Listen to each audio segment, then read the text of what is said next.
नमस्कार साथियों, मेरा नाम निधि जायसवाल है। मैं वर्तमान में जिला संयोजक के पद पर जनजाति कार्य विभाग में पदस्थ हूँ।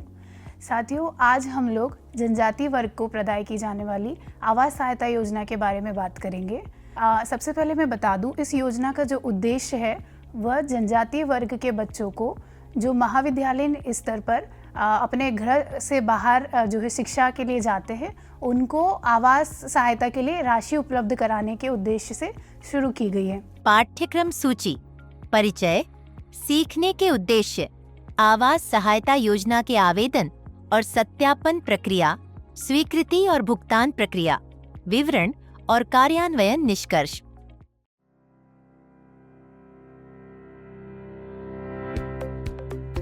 जनजाति कार्य विभाग के विभिन्न छात्रावास वर्तमान में संचालित हैं, किंतु कई कारणवश महाविद्यालयीन छात्रावास में जब विद्यार्थियों को प्रवेश नहीं मिल पाता है या वहाँ पर जो है वर्तमान सीट संख्या के अगेंस्ट पूरा सीट फुलफिल रहती है, तो उस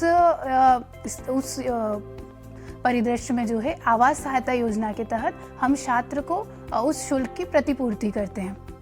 हमारी जो आवास सहायता योजना है, इसका लाभ लेने के लिए आपको सबसे पहले गूगल पर जाकर जनजाति कार्य विभाग पे साइट पर जाना होगा, जिसके लिए आपको www.tribal.mp.gov.in को जब आप गूगल पे जाकर सर्च करेंगे तो वहाँ पर सबसे पहला ऑप्शन आएगा MPTAS, Madhya Pradesh tribal affairs automation system. ये इसका जब आपको लॉगिन दिखेगा, आपको वहाँ पर जाकर उसको क्लिक करना है।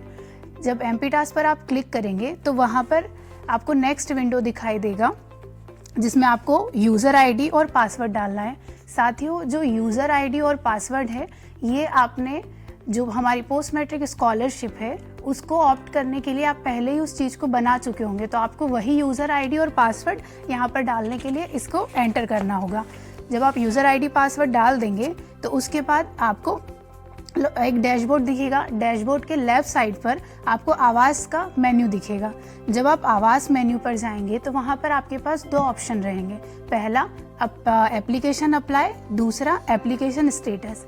एप्लीकेशन अप्लाई जो नए बच्चे हैं उनके लिए है, और एप्लीकेशन स्टेटस मतलब जो पूर्व में आवेदन कर चुके हैं और वो विद्यार्थी अपने एप्लीकेशन की वर्तमान स्थिति जानना चाहते हैं, तो वो उस पर क्लिक करेंगे। जब आप पहले ऑप्शन एप्लीकेशन अप्लाई पर क्लिक करेंगे तो क्लिक करने के बाद आपको एक विंडो दिखाई देगा। उस विंडो में आपको अपना एकेडमिक ईयर, एप्लीकेशन टाइप, जिसमें आपका फ्रेश या रिन्यूअल वाला, इंस्टॉलमेंट नंबर, जब आप इसको सिलेक्ट कर लेंगे तो एक नीचे ऑप्शन आएगा आवेदन के लिए आगे बढ़ें। जब आप उसको क्लिक कर लेंगे तो आपको नेक्स्ट विंडो दिखेगा। वहाँ पर आपको आपके महाविद्यालय का नाम, जिला, महाविद्यालय में प्रवेश तिथि, ये तीनों जानकारी डालने के बाद वो आपको फिर बोलेगा सुरक्षित करें और आगे बढ़ें। जब आप उसको सेव करने के बाद फिर से आगे बढ़ेंगे तो आपको फिर से एक फॉर्म खुलेगा।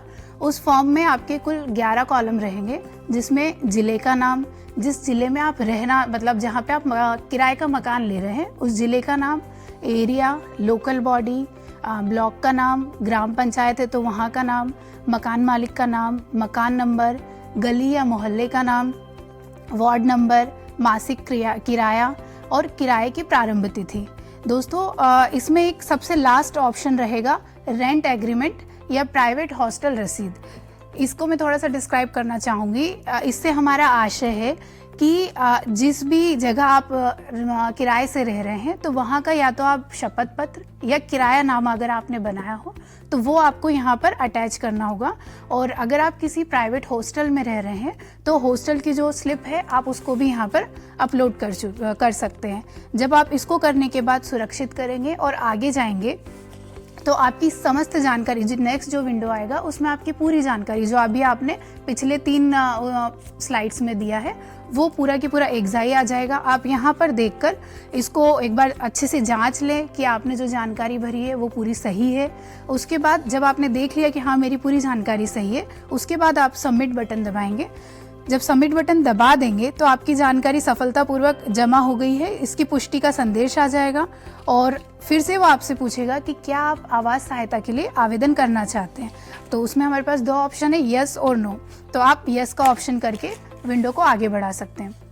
यस का बटन क्लिक करने के बाद आपको फिर से एक संक्षिप्त जानकारी मिलेगी, जिसमें वो जो आपने फॉर्म भरा था उसी को तो उसको आप प्रिंट कर सकते हैं। तो आप उसको प्रिंट करके अपने पास सुरक्षित रख लीजिए, ताकि ये जो एप्लीकेशन नंबर है वो आपके पास सेव हो जाए और आप भविष्य में जब भी अपने आवेदन को देखना चाहें तो आप उस एप्लीकेशन नंबर से उसको देख सकते हैं।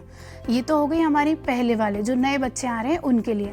सेकंड है कि अगर आपने ऑलरेडी अप्लाई कर दिया है, अब आपको अपना एप्लीकेशन स्टेटस देखना है, तो वही आवास के जो लेफ्ट साइड में आपका आवास है उसी में जो सेकंड ऑप्शन था एप्लीकेशन स्टेटस, आप उस पर जाएंगे।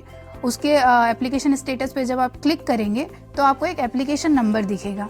जब एप्लीकेशन नंबर पे आप क्लिक करेंगे तो आपको आपके एप्लीकेशन का स्टेटस दिख जाएगा कि ये किस स्तर पर अभी चल रही है।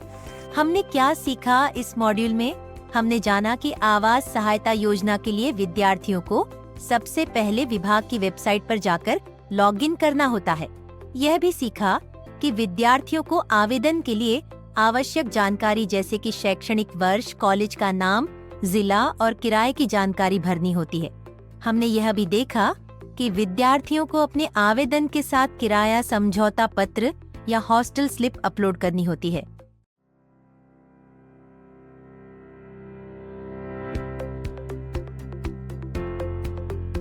नेक्स्ट मैं बता रही हूँ कि जनरली हमारे आवास में 3 पार्ट हैं। बच्चे को कैसे अप्लाई करना है, नोडल कॉलेज के द्वारा उसका कैसे सत्यापन होना है और जिलाधिकारी के द्वारा पेमेंट और सैंक्शन की प्रक्रिया। तो दोस्तों फर्स्ट पार्ट में हमने सीख लिया कि कैसे किसी भी स्टूडेंट को उसके लिए अप्लाई करना है। अब यहाँ जब बच्चे ने अप्लाई कर दिया तो ये फॉर्म चले जाता है नोडल कॉलेज के पास। नोडल कॉलेज जब अपनी लॉगिन आईडी से जब उसको खोलेगा फॉर्म को, पोर्टल को, एमपीटास को, तो उसको लेफ्ट साइड में सेम ऑप्शन दिखेगा वेरीफाई और अप्रूव का। जब वो इस पे जाएंगे तो उसमें आवास सत्यापन के लिए उनको एक विंडो दिखने लगेगा। जब वो सत्यापन के लिए आगे बढ़ेंगे तो उनके पास निम्न ऑप्शन रहेंगे, जिसमें कि आवेदन का प्रकार, जाति का प्रकार, आवेदन की स्थिति, आवेदक का प्रकार, शैक्षणिक वर्ष और संस्था। जब ये उसको वेरीफाई करते हुए आगे सर्च बटन पे जाएंगे तो उनको महाविद्यालयवार जो है सूची प्रदर्शित हो जाएगी। महाविद्यालयवार जब वो सूची को देखेंगे तो आवेदन को उनके पास दोनों ऑप्शन है, या तो वो वेरीफाई कर दें या वो रिजेक्ट कर दें। अगर वो वेरीफाई पे क्लिक करते हैं तो उनको पूरा डिस्क्रिप्शन और ज़्यादा मिल जाएगा, और अगर रिजेक्ट करते हैं तो वो ऑप्शन वहीं पे बंद हो जाएगा। जब वो उस पर क्या वेरीफाई पे जब क्लिक करके आगे बढ़ते हैं तो उनके पास पूरे जो आपने फॉर्म भरा है वो उनकी विंडो पे दिखने लगता है, और उसको देखकर वो उसको आगे जब वेरीफाई कर लेते हैं अपने डॉक्यूमेंट से तो उसको सबमिट कर देंगे। यदि वो सबमिटेड जानकारी जो है सत्यापित वेरीफाइड होने के बाद सबमिट कर देंगे, आवेदन जो है वो सत्यापित हो गया। अब नोडल का बस यहाँ पे रोल खत्म हो जाता है। अब ये फॉर्म वेरीफाई होके सैंक्शन ऑफिसर के पास जाता है। सैंक्शन ऑफिसर है हमारे जिला अधिकारी, जो कि डीओ या एसी होते हैं। जब डीओ और एसी के पास ये आया, उन्होंने अपने एमपीटास में लॉगिन किया तो आवास अप्रूवल का विकल्प उनको अपनी विंडो पे दिखने लगता है, जिसमें उनको नोडल संस्था, उसके बाद संस्था की जानकारी, शैक्षणिक वर्ष के विकल्प को चुनकर जब वो सर्च करेंगे तो उनके पास सारे आवेदनों की स्थिति दिखने लग जाएगी। जिला लॉगिन पर इनको विकल्प को चुनने के बाद बटन पर क्लिक करने के बाद आवेदन की स्थिति प्रदर्शित होगी, जिसमें प्रमाण पत्र सत्यापित हेतु 2 विकल्प दिखाई देंगे। सत्यापन हेतु अप्रूव्ड को सिलेक्ट करेंगे, और यदि सत्यापन में त्रुटि है या मान लीजिए कोई रेंट एग्रीमेंट उनको सही नहीं लग रहा है या कुछ किसी भी तरह की कास्ट सर्टिफिकेट में कोई दिक्कत है तो वो उसको नॉट अप्रूव भी कर सकते हैं। मतलब आपके फॉर्म रिजेक्शन नोडल स्तर पर भी हो सकते हैं और डिस्ट्रिक्ट स्तर पर भी हो सकते हैं। देन अगर मान लीजिए उन्होंने आपके फॉर्म को अप्रूव कर दिया तो जिला लॉगिन से फॉर्म अप्रूव होने के बाद ये चले जाएगा पेमेंट मॉड्यूल पर, जहाँ पे आपका सैंक्शन ऑर्डर बनना है। सैंक्शन ऑर्डर पर जब वो क्लिक करेंगे तो उनको योजना का नाम, बजट लाइन, स्वीकृति का प्रकार, आवेदन की स्थिति, वर्ष को, इनको सारे जो सिलेक्शन आपका ईयर जिस वर्ष के लिए कर रहे हैं उसको सिलेक्ट करने पर आवेदन सर्च करने हेतु खोजे। जब वो इस पे जाएंगे तो उनको नेक्स्ट विंडो दिखाई देगा। इसमें एक और चीज़ बहुत इम्पॉर्टेंट है कि आप जब भी इस योजना के लिए अप्लाई कर रहे हैं तो आपका एनपीसीआई एक्टिव होना अनिवार्य है, क्योंकि एनपीसीआई गवर्नमेंट ऑफ इंडिया की गाइडलाइन के अकॉर्डिंग कि ये एक्टिव होना ज़रूरी है। तो आप इसके लिए बिल्कुल ये विद्यार्थी की ही जिम्मेदारी है कि वो अपने एनपीसीआई को एक्टिव करवा कर रखें। फिर है आवेदन सिलेक्ट करने पर इनके पास स्वीकृति आदेश बनाने पर क्लिक करने के पश्चात पंजीकृत मोबाइल नंबर पर एक ओटीपी आएगा जिलाधिकारी के। उस ओटीपी को दर्ज करने के बाद राशि भुगतान, पेमेंट जनरेट ऑर्डर ये कर देंगे। उसके बाद आदेश का प्रकार, खाता, बैंक का नाम, स्वीकृति आदेश की स्थिति और वित्तीय वर्ष को चुनने के बाद वो अपनी नेक्स्ट विंडो पर चले जाएंगे। भुगतान आदेश पर उत्पन्न बटन पर क्लिक करने के बाद डिजिटल हस्ताक्षर सर्टिफिकेट को चुनते ही डिजिटल हस्ताक्षर टोकन पर पासवर्ड दर्ज करेंगे और ओके बटन क्लिक करने पर जो है ये इनकी सैंक्शन की कार्रवाई भी यहाँ पर पूरी हो जाएगी। जब वो डिजिटल हस्ताक्षर करने के बाद साइन की गई XML फाइल SFTP पर सफलतापूर्वक अपलोड की गई, यह मैसेज प्राप्त होने के बाद चुनी गई योजना का भुगतान आदेश सफलतापूर्वक तैयार होगा और योजना का भुगतान प्रक्रिया पूर्ण हो जाएगी। हमने क्या सीखा? इस मॉड्यूल में हमने जाना कि आवेदन के बाद नोडल कॉलेज द्वारा दस्तावेजों की जांच और सत्यापन किया जाता है।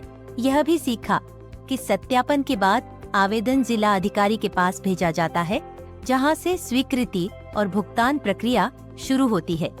हमने यह भी सीखा कि डिजिटल हस्ताक्षर और भुगतान प्रक्रिया के बाद स्वीकृति आदेश तैयार किया जाता है और भुगतान प्रक्रिया पूरी होती है।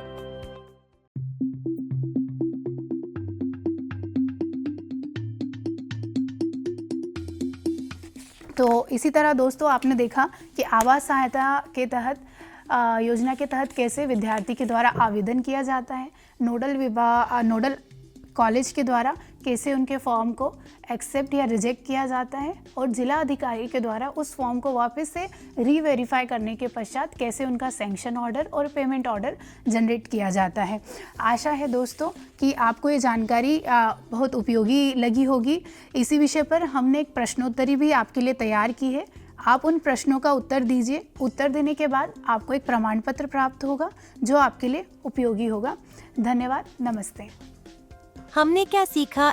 इस कोर्स में हमने आवास सहायता योजना के आवेदन से लेकर स्वीकृति और भुगतान प्रक्रिया तक का पूरा विवरण सीखा। हमने देखा कि विद्यार्थियों को आवेदन करने के लिए वेबसाइट पर लॉगिन करके आवश्यक जानकारी भरनी होती है। इसके बाद नोडल कॉलेज द्वारा दस्तावेजों की जांच की जाती है और जिला अधिकारी द्वारा सत्यापन के बाद भुगतान प्रक्रिया शुरू होती है। डिजिटल हस्ताक्षर के साथ स्वीकृति आदेश तैयार होने पर भुगतान प्रक्रिया पूरी होती है, जिससे विद्यार्थियों को आवास सहायता मिलती है।